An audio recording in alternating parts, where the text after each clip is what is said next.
ये कहानी है मीना नाम की एक लड़की की, जिसे फोटोग्राफी और वीडियोग्राफी का बहुत शौक था। अरे यार, इस 2 कौड़ी के फोन से एक भी फोटो अच्छी नहीं आती है। तभी वहाँ मीना की माँ पल्लवी आती है। अरे बेटा पल्लवी, फोटो ही खींचती रहोगी या खाना भी खाओगी? अरे माँ, मैंने आपसे कितनी बार कहा है कि मुझे एक कैमरा दिलवा दो, लेकिन आप तो मेरी सुनने को ही तैयार नहीं है। बेटा, तेरा एक कैमरा का दाम भी तो 10 कैमरे के बराबर है। अरे माँ, आपकी एक ही तो बेटी है और आप उसे एक कैमरा नहीं दिलवा सकती हो। अगर आप मुझे कैमरा नहीं दिलवाओगी तो मैं खाना भी नहीं खाऊंगी। नाटक बंद कर, तेरी मनपसंद बिरयानी बनाई है मैंने। अच्छा, आज खा ले रही हूँ लेकिन कल से नहीं खाऊंगी। हाँ, चल देखती हूँ कि तू अपनी बातों पर अमल करती है या नहीं। हाँ, देख लेना आप। पहले मैं जरा आज अपनी बिरयानी खा लूं। पगली। तो मीना डाइनिंग टेबल पर बैठती है और अपनी बिरयानी खाने लग जाती है। खैर, इसके कुछ दिन बाद एक दिन मीना के पापा ऑफिस से घर आते हैं। ले बेटा, तेरा बर्थडे गिफ्ट। अरे पापा, मुझे जो चाहिए वो तो आप मुझे देंगे नहीं, तो इसका क्या फायदा? अरे बेटा, मुझे मालूम है कि तुझे क्या चाहिए, लेकिन जरा इसे भी तो खोल कर देख ले एक बार। इसमें भी बहुत अच्छी चीज है। खोल ही लेती हूँ अब। इतने प्यार से जो लेकर आए हैं आप मेरे लिए। मीना गिफ्ट खोलती है तो देखती है कि उसमें कैमरा रखा हुआ है। ये देखकर मीना खुशी के मारे पागल हो जाती है। अजी, मैंने आपसे मना किया था ना कि इतना महंगा कैमरा अभी मत दिलाइए इसे। आप भी ना। अरे पल्लवी, तुम इतना टेंशन क्यों ले रही हो? अरे इसे फोटोग्राफी और वीडियोग्राफी का शौक है। अगर हम इसके शौक पूरे नहीं करेंगे तो कौन करेगा? Yes papa, you are the great. आप तो मुझे बहुत अच्छे से समझते हैं। उफ भगवान, ये दोनों बाप बेटी का क्या करूं मैं।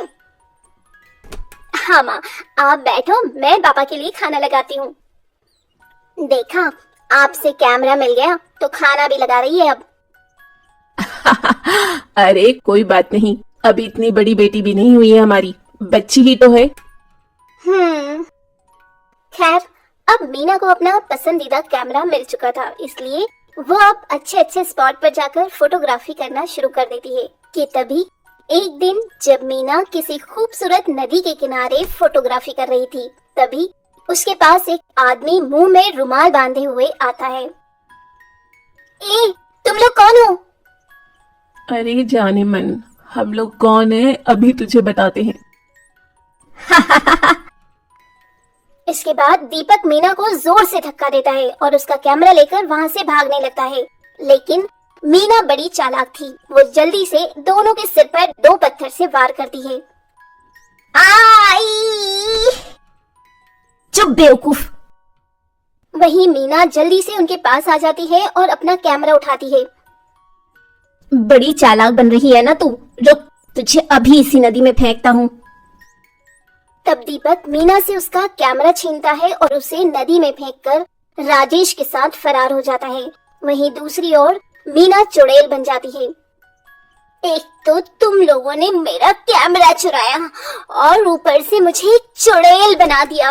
अब मैं तुम लोगों से बदला लूंगी, बदला। वहीं दूसरी ओर मीना के माता पिता उसके लिए बहुत परेशान होते हैं और उसकी मिसिंग कंप्लेंट थाने में लिखवा देते हैं।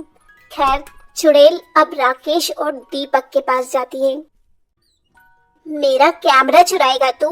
रुक, अभी तेरी टांग तोड़ती हूँ और इसका सूप बनाकर पीती हूँ। तब चुड़ैल राकेश के सामने अचानक से प्रकट हो जाती है। चुड़ैल को वहां देखकर राकेश की सिट्टी पिट्टी गुम हो जाती है। कौन है तू? कहीं तू मेरी पुरानी प्रेमिका मंजूली तो नहीं है? अपनी शक्ल देखी आईने में? तेरी कोई पुरानी प्रेमिका भी थी? यकीन नहीं होता। अच्छा, तू मेरा ध्यान भटकाने की कोशिश मत कर, वरना। तुम कोई भी हो, मुझे माफ कर दो, मुझे जाने दो। वैसे मैं इतना बुरा भी नहीं दिखता। हाँ, तू बुरा नहीं दिखता, लेकिन जब तू मरेगा ना, तो तू बहुत ही बुरा दिखेगा।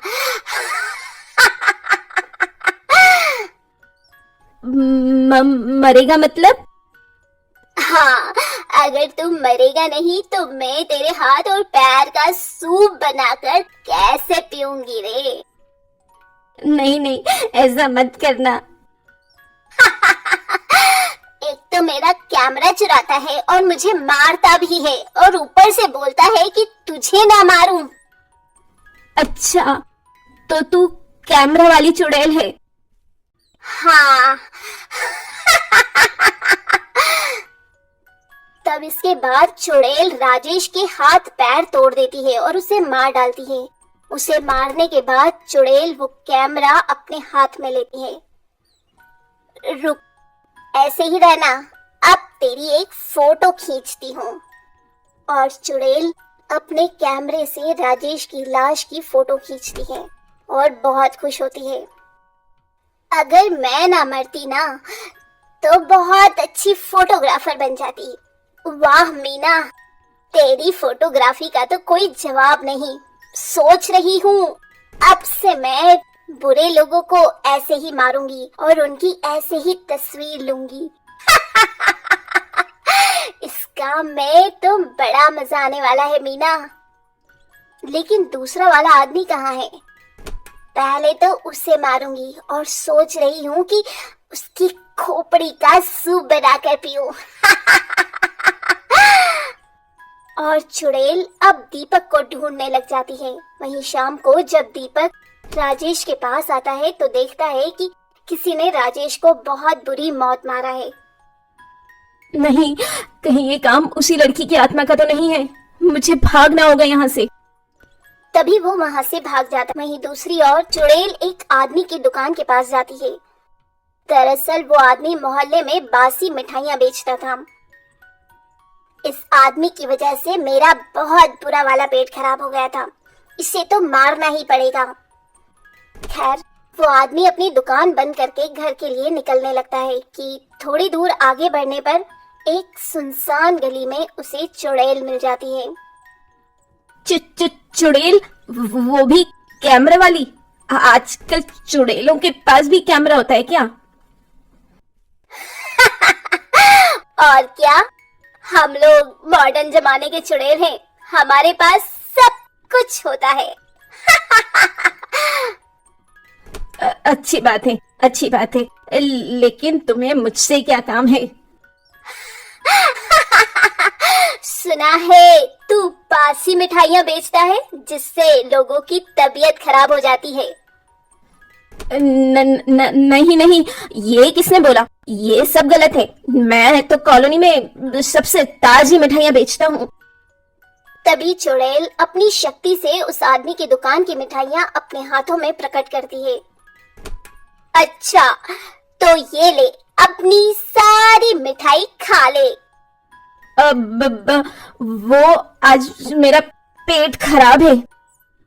मुझे पता था कि तू यही बोलेगा, लेकिन मैं तो तुझे ये मिठाई खिलाऊंगी। नहीं नहीं। जबरदस्ती उस आदमी के मुंह में मिठाई के डिब्बे को ठूंस देती है, जिससे उस आदमी की मौत हो जाती है। बड़ा आया, मेरा पेट खराब करेगा।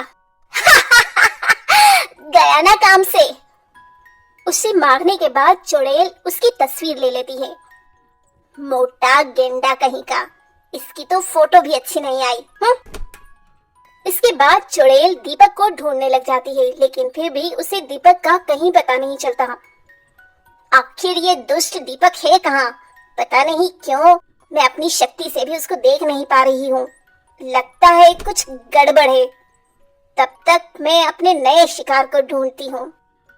ये बोलते बोलते चुड़ैल रास्ते में जा रही थी कि तभी उसे एक आदमी मिल जाता है जो किसी औरत की चेन छीनकर भाग रहा था। अभी इसको सबक सिखाती हूँ, चोर कहीं का। चुड़ैल उस चोर के सामने चली जाती है। चुड़ैल! अरे चोर, कितनी चोरी करेगा? हाँ, जाने दे चुड़ैल, मेरी एक छोटी बेटी है। तो क्या उसे भी चोरी करना सिखाएगा? तुझे तो मरना पड़ेगा ही।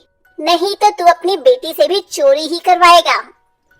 इसके बाद चुड़ैल उसे मार देती है और उसे एक खंबे से लटकाकर उसकी फोटो खींचती है।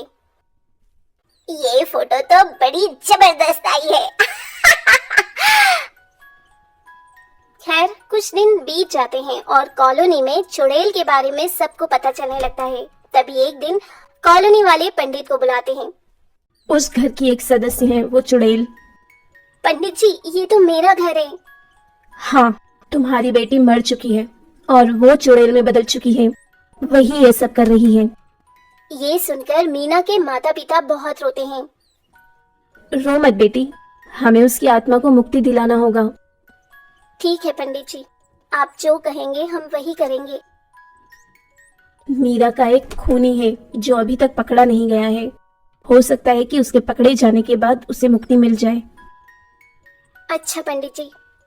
खैर कुछ दिन बाद इंस्पेक्टर दीपक को पकड़ लेते हैं और उसे पकड़कर उसे हथकड़ियां लगाकर कॉलोनी में ले आते हैं, जहां आज कॉलोनी वाले पूजा करने वाले हैं। बेटा मीना, हमें पता है कि तुम्हारे साथ बहुत गलत हुआ है, लेकिन तुम बेवजह बेकसूरों को मत मारो। और ये देखो, दीपक पकड़ा गया है, हमारे सामने आओ। तभी चुड़ैल वहां पर प्रकट हो जाती है। वो लोग बेकसूर नहीं थे। माना कि वो लोग बेकसूर नहीं थे, लेकिन कानून को अपने हाथ में मत लो मीना।